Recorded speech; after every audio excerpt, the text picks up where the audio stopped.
Why Moses never entered the Promised Land. A lesson in obedience and honor. Moses, the man who stood before Pharaoh and demanded, "Let my people go." The leader who parted the Red Sea, watched manna fall from heaven, and spoke with God as a friend. The one chosen to lead the Israelites to the land flowing with milk and honey. And yet, he never entered. Was it just one mistake? A simple act of disobedience? Or was it something deeper? Let's find out why. The Israelites had a habit of complaining. They grumbled about food, water, and their long journey through the wilderness. In Numbers 20, they were at it again, this time, crying out for water. God, in His mercy, gave Moses a simple instruction. Speak to the rock, and water will flow.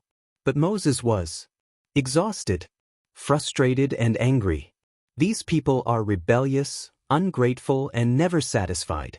Instead of speaking to the rock as God commanded, Moses struck it, twice.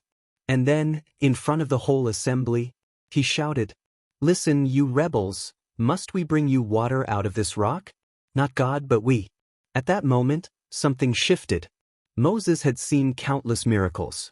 He knew God's power. But in his anger, he made it about himself and Aaron. He took credit for what belonged to God. And in doing so, he failed to honor the one who had been faithful all along. Forgiven, but not forgotten. God still provided water. He still loved Moses. But there were consequences.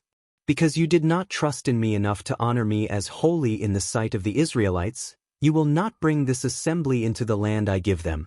Numbers 20:12. It wasn't just about striking a rock. It was about trust, honor, and leadership. Moses had allowed frustration to overshadow obedience. He had let anger take the place of reverence. And so, though he was still God's servant, still His beloved leader, Moses stood on Mount Nebo, gazed upon the Promised Land, and never set foot inside. Lesson for us all. Moses' story is a powerful reminder. Obedience isn't just about actions, it's about the heart. Sometimes, our greatest tests come when we feel justified in our frustration. When people push us. When exhaustion takes over. When we think we've done enough.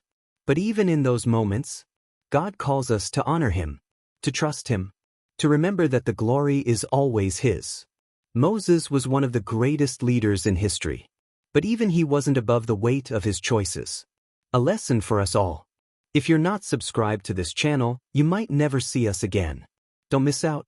Subscribe now, like, and share the wisdom.